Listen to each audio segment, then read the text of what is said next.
I'm back with a new background, no less. But I did keep this little bear because I realized that in my last video I had all of my webkins on display and we needed somebody here to give us a little bit of a taste of what was there. So, also, scrunchie in my hair. Never realized what I missed when I didn't have a scrunchie. So, they're great, they're top notch, they're cute, and they don't hurt my head. But today, moving off of scrunchies and bears, I'm going to talk about recovery in college because that is hard, my friends. And I totally respect you in all forms of your recovery, but I'm going to talk about specifically recovery in college. I come from an orthorexia and anorexia background, just so you're clear. I went to a really I go to a tiny school, and I started recovery after midterms nearing the end of the semester. I had my groove, I had my classes kind of figured out, I had my professors kind of figured out, and it was just about my recovery that I was worried about. So the hardest thing for me was the college cafeteria and having extreme hunger there, because with my eating disorder, I didn't go for many meals often. However, when I did, it was only fruits and veggies. So I got a reputation for being the healthy girl who only eats healthy vegetables with nothing else. And people said, "Oh wow, you eat so healthy," and "Oh, I respect you," and even the cafeteria workers were like, "Wow, you so healthy," and I wasn't healthy. I was sickly and dying, and I was so absorbed with those vegetables, I would cry if I didn't have them. It was bad. So that was hard for me to transfer from somebody who only ate vegetables and fruits all day, or some parts of the day, to somebody who eats anything and everything, because that is extreme hunger for you. I went straight into extreme hunger. I didn't delicately toy with just gradually increasing my calories, which I don't recommend because of the refeeding syndrome, but that's what I did, and maybe I'll link some refeeding syndrome things below. But anyway, I'm just here to talk about the tips. So, as for eating in a cafeteria, go with what you want. For me, that was at first granola. I would eat so many bowls of stinking granola, and now I can't even fathom eating granola because it grosses me out like no other. And then it would be on another sandwich, like Honey Nut Cheerios, and then it was bagels with peanut butter and all of the things, just brownies and sometimes ice cream. And one of the best things, this is just a side tangent, but coffee with sugar, and so much better than coffee without sugar. Yes, it's so much better. But anyway, I'm off on a tangent. Eating is rough, and breaking the reputation that you thought that was so great is so great that you're breaking it, because that is not a reputation you want. First of all, it's not stinking approachable to eat with somebody who's so perfect in what they eat. I mean, I want to be able to eat a waffle and not be judged by someone eating a grapefruit. Like, it's so much more comforting to be with somebody who's eating kind of like you are and not judging themselves for eating that. Also, you were sickly, you were dying, you were torturing yourself eating that food. You want to get away from that reputation, and you want to run fast, girl. I was also exercising a lot every single day, to be specific, for hours. And I actually got offered a job at the gym because I worked out so often. So that will tell you a little bit.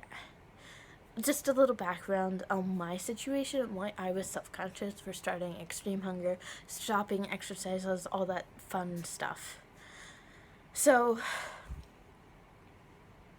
extreme hunger. You go downstairs or wherever your cafeteria is and you just eat. You stop think about what people think of you. If you need to go and you say, hey, you need somebody, get a friend. I never had shame for my eating disorder, and you should never have shame either. You should tell somebody that you trust, and if that person doesn't make you feel good about it, if that person makes you feel even more self-conscious, you don't tell them anything more. You find someone you can trust. That's another little tangent I have for you. Tell someone, and if you need them to go with you and to hold your hand, do it. Eat what sounds good to you. That's what I did. But be honest with yourself, because you know what is restriction and what is not, and you need to check yourself. Like, do I really want what I'm eating? Will it taste good to me? Am I restricting any food groups? So definitely do that and eat, and don't think about what other people think of you. They aren't really caring that you're getting your 5th helping. They don't care if you're getting your 9th helping. It just matters that you are eating. It actually kind of makes you more approachable that way, because, I mean, I like it when somebody eats with me, and I like when somebody eats a lot. It makes me feel good. I don't know why. I think it's a human thing. Just enjoy that you are living. Enjoy that you are healing. Enjoy that you are thriving. Enjoy that your body's healing itself. Like, it's using that food. Like, that brownie, that is giving you life, girl, or boy, or person. You're great, and you deserve every single bite that you take. Off of that, people aren't judging you, and if they do judge you, it's for a brief moment, and it isn't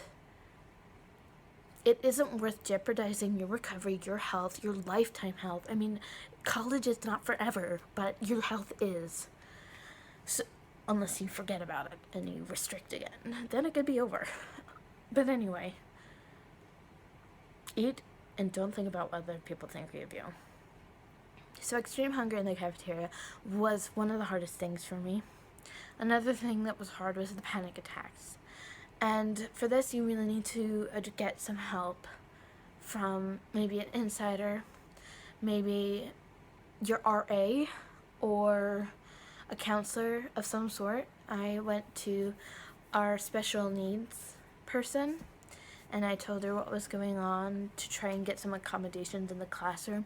She gave me the tools, and she crafted an email for me to send to all my professors that said, hey, this girl's getting panic attacks, and if she leaves the room, you need to excuse her because she doesn't want to disturb your classroom. And so I only had to use that once. It was the day that I sent the email, and I was just a mess, and I was going in and out of class.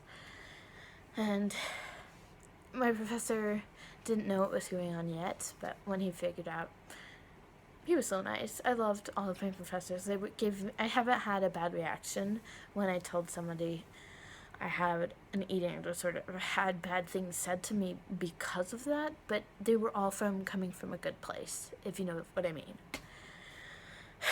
So, tip number 1, don't think about what other people think of you when you're eating in a cafeteria. You can eat as much as you want because you deserve every single bite, because it is healing you, and you are loving yourself by giving that. And you just need to realize that and love yourself.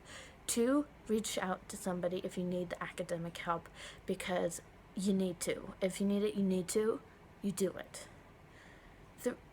I guess this is point 5. Do not feel shame. That might be a hard thing. I haven't ever felt shame in my eating disorder. But if you do feel shame, maybe ask yourself why. Why do you feel this shame? Because everybody goes through something, and this is your struggle. And be proud of your struggle in a way. Fix it at struggle, but be proud that you are fixing it. Be proud that you are fighting that struggle. And recovering from an eating disorder is brave, and it is nothing to be ashamed about. You are wonderful. You are so strong. You're courageous. You're great for trying to fix the struggle. And anybody who's worth salt will realize that and empathize with you and not shame you. And if they do, you know what? I will come them, and I'm not really rough, but I'll say like things. Actually, I won't say things, but I'll give you a hug. But anyway, tangent again. Those are my 3 main tips. If you have any other specific things, please let me know, and I will try to give you my advice.